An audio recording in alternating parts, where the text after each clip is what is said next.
we will make our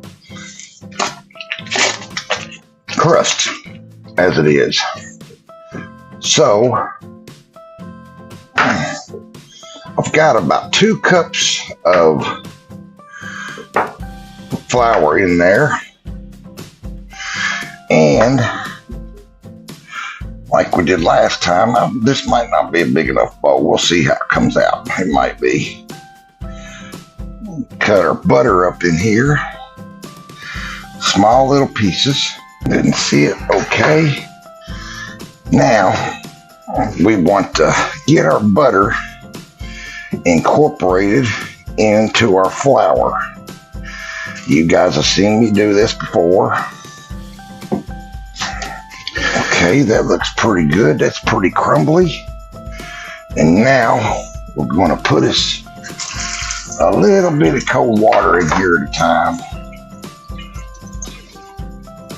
Put us some water. We don't want much.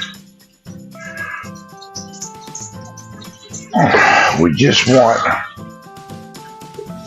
want this to work. We'll barely stick together to form a crust.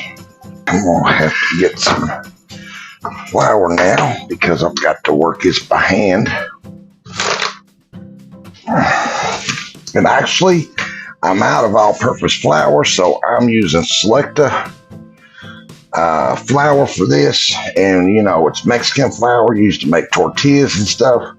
But all I'm using it for is just to use it to roll out and all that kind of good stuff.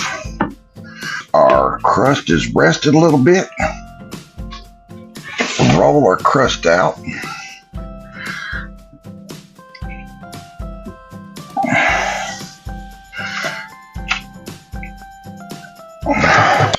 We roll our crust out.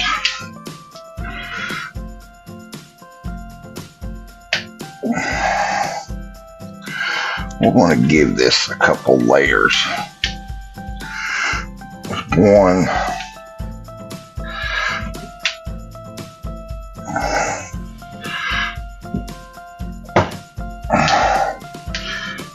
This will give it some flaky layers.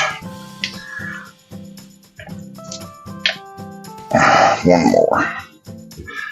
And there we go. Now, we'll just roll this out real good. Pretty thin. Because we are making a pie crust.